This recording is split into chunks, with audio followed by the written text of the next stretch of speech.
Good afternoon. I am Jenny McKenna with McKenna Property Management, and today we are going to be walking 292 Kershner here in Green Valley. This is a really cute property. It's got a lot going for it. There's a couple things in landscaping wise that I want to make sure we have on the video. Do understand that I'm going to be walking it from a cosmetic standpoint. I'm going to be telling you things that I think will enhance the value from a renter so that we can get the top rent. I'm not going to be talking about anything as far as inspections with an inspector. That is something that you'll be getting at a later date and discussing what you want to fix. However, I do want to make a note of this very beautiful pine tree that is definitely more of a park-like pine rather than a residential pine. It has an enormous trunk, and as you can take it up, it has got a lot of branches, which is beautiful. However, in Nevada, we build everything very close to neighbors, and that neighbor actually owns the airspace from his property line all the way up. So all these branches that you're looking at technically are on his property. He can require us to cut it. He can cut it and make sure, and that's totally legal, to make sure that none of that infringe on his property line. So there's a little something that you just have to note with this landscaping. This side over here is a piece of cake. We just cleaned up a bit of the weeds. This is all bubblers. Obviously we got rid of the grass and we replaced with rock. So from a rental standpoint, that's awesome. So we'll enter the property now. I happen to absolutely love red doors. I think that they're so cool. This is western facing, so this door is always going to need a paint job about every 3 to 4 years, maybe 4 years, because that western sun is going to just beat down on it. First thing you're going to see when you come into this house is this beautiful hardwood floor. Hardwood floor looks like it was installed correctly. It's very rare in Nevada, usually, to get this kind of hardwood floor unless you're in $1 million plus house. So this is really going to be something that is unique that tenants are going to like. There are a couple areas. Hardwood floor does not like water, so whenever there's anything that comes in with any standing water, it's going to cause a little bit of corrosion or discolorization. John does think that he can do a little staining on this. If this hardwood floor really got bad, we would want to come in, sand off the top layer, and then re-varnish it. That is a costly thing. It is not necessary right now. This hardwood floor would be fine for a rental. Plantation shutters are beautiful on all the windows. They are high maintenance, though. This is my example. Every time these things decide they're not going to work anymore or pull out of their eyelets, it is a huge pain in the butt to get fixed. It's a specialty. You have to go out and just kind of mix shape it, cut your wood, put it in there, make it work. This is the only one that I see that is actually broken. But over the course of the rental, these are going to be things that are going to be maintenance. Tenants are not always going to be as good as owners on these, and as the sun beats on it, there are going to be some things that we're going to need to fix from tenant to tenant. In this room, for the rest of the house overall, I like the color of the walls. However, the seller is living here right now, so I can't tell how much touch-up paint we need. So I always like John to put on his estimates. Let's just anticipate 50%. That way 50% of a full paint or 50% of a paint will be put on the bid, so that way if we have to do more touch-up paint, we have that in our bid price. So in here, it's just about a little bit of maintenance there, light bulbs here, some cleanup on the baseboards, and now we'll come into the kitchen.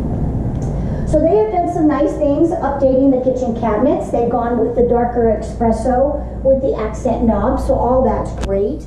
There is a little bit of touch-up paint that needs to be taken care of from their DIY job. So that's the kind of stuff that you won't realize till all their stuff is out. That's why we're going to put that touch-up paint budget in there. Countertops, however, they've seen their day. It needs to be done and removed. I don't care if it goes granite. It would be a light color since we have a dark color cabinet, but ideally if we did quartz and we did the white quartz, which is so trendy right now, we could put a solid white quartz with those little speckles that they've got in there. We would be able to do all that here with a new stainless steel sink, and I do think we could keep this faucet. Appliances all look to be in good shape, so we won't have to worry about that. We can't leave the butcher block here. People love that. This is a nice cutting board. We have to get rid of this box. This kitchen is dated. It's too low. I'm 5'2", and I feel like this ceiling is too low. So what we need to do is we need to get rid of this box. We can put in a track lighting system that comes down stainless steel, and it will, or is it called chrome? It's whatever it is, it's gonna match the appliances, and then those track lightings will be all through the kitchen. It'll look much more modern, and it will open up this ceiling here. The ceramic tile floor will be fine for now, so we don't have to worry about the flooring in the kitchen. We'll come out here to the nook, which I love this bay window.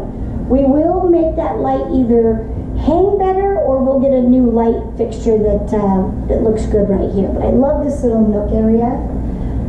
Here in our family room, we are going to put the bid in for the same type of countertop that's in the kitchen. However, it's optional. I can rent this just fine, leaving it the way that it is right now. It's in good shape. It would be fine. It's a bar that's coming in off of the family room. So if you've got the money and you can do it in the budget, great. If not, we can leave it the way that it is. And they did the cabinets to match, which is nice. Again, we've got a little discolorization there in the front of the family room. Usually that's an area rug, so I don't think any tenants will care about that. I originally thought that I wanted to paint to modernize the fireplace here. I don't think that's a good idea because you've got a cream color on the plantation shutters. If I paint this white, it's going to make your plantation shutters look dirty. So we'll leave that the way that it is and just accentuate it as a fireplace with the natural brick. Ceiling fan in here is great. All of this is fine. We'll come on over into this area. In here, a lot of door frames do need to be painted. Doors need to be painted. There are going to be some doorknobs that need to be replaced. Overall, in this laundry room, really don't need to do much. It's a laundry room. You've got your cabinets up here. All we need to do is just patch and repair and touch up where needed. Here in the garage, we've got a couple places that we want to make look better. We have a previous leak that was right here that needs to be cut out, and then a new piece put in there. A proper piece put in there so we don't have an exposed area of the garage. And then because we've got this pressed wood up against the side of the garage doors, and you can see where some of the paint is peeling off, I would recommend that all of this just get a spray paint. Get this garage to where it looks really nice. Nobody asks any questions about leaks. Nobody worries about why that's cracking and it's not cracking over there. Just get this to where it all looks nice and good. And then now we will come into the half bath that's downstairs. So the half bath here has new ceramic tile. I actually find this to be fine. And we don't need to paint the cabinets because that's got a nice natural look to it, especially with the floor. So in here, it's really just about painting these walls because they may not show on the video, but there's definitely some marks on here that don't make it look fresh and clean. Taylor, I also want to point this out. These are all the old style 1989 outlets. They're throughout the entire house. These all need to become white. And that is an expense, but it is an expense you are going to want to do because it will bring the property up from a 1989 house to at least a 2005, 2010 property, which is what you want. So all those rockers and outlets need to be switched out. And there are a lot of them when you think about how many. I mean, just right here, there's 3.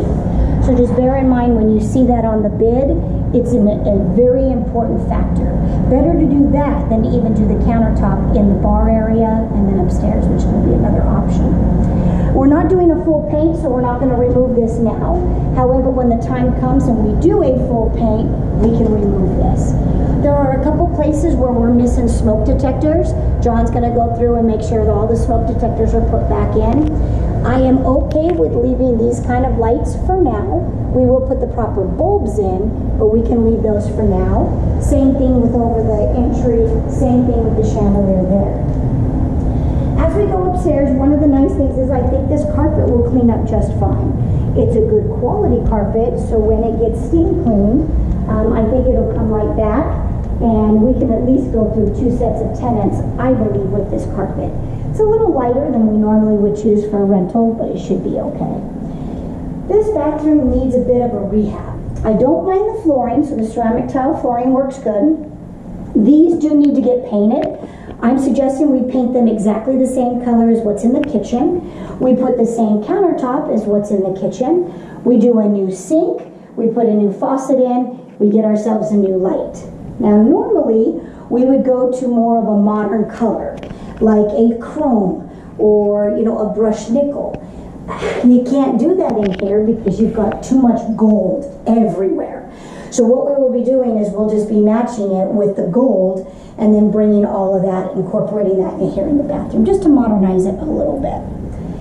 Bedroom 1 and bedroom 2 over here, really all it needs is good touch-up paint, some baseboards cleaning. We need, a little bit of work around the doors, the door frame. We do need to get rid of any locking doorknobs, so we need to go those to unlocking. Again, an example of that outlet. Here in this bedroom, love the walk-in closet. However, we have a walk-in closet that is a deadbolt. So we need to make that a door handle. This is what I'm talking about with the difference. See how nice the white looks in comparison to what I'd call the kind of the dingy vanilla. Again, painting of the doors, new doorknob. Coming in here, we have a smoke detector. I like this natural stairwell, so we can leave this exactly the way it is. That's why we don't need to paint that cabinet or this cabinet. So again, this cabinet with this countertop, this will be optional. You could put in the same quartz countertop that we're suggesting in the kitchen and in that bathroom. You can do it here. It'll be a line item, but it's optional. I don't need it for a good rental right now. So we could leave this and it'll be just fine. In the bedroom, love, cannot tell you how much tenants will love the fireplace in the master. So that is an absolute plus. Tenants will love that. We can live with this ceiling fan even though it's a little low. It's got kind of a funky bulb to it, but I think it'll be okay, especially because we know it's working well and it's not wobbling. In this master bath, they did the newer countertop, just like downstairs. Should work out fine. We've got the gold accents everywhere, so we'll just leave those for today. We can live with the ceramic tile. We can live with this color cabinet. What we cannot live with is that toilet. So we will have to do a brand new toilet. I don't even think that is a toilet that should even be tried to scrub. This is a nice big walk-in closet that goes very high. So if you had a bit of a ladder, you could do your sweaters up on top. I think tenants will like that storage.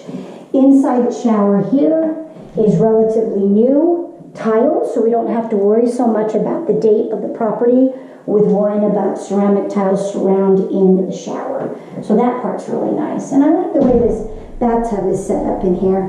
We do have a little bit of corrosion on this faucet. I don't think we want to worry about it unless the inspector says there's a problem. If it's just cosmetic, we can leave it the way that it is. So that is the master bedroom. Not too bad. Everything on that is great. Now we will head down to the backyard. So the feel of this house and the flow of this floor plan is extremely good. You are going to get a lot of people that are moving into Green Valley that will love that. So let's do one little walk around to the backyard. I'll let you go out first. So if I am a tenant, I am digging this backyard. This backyard is awesome. I've got my covered patio. I've got this super neat stamped concrete that goes all the way out here. I could put my patio over here. It even has an electrical outlet.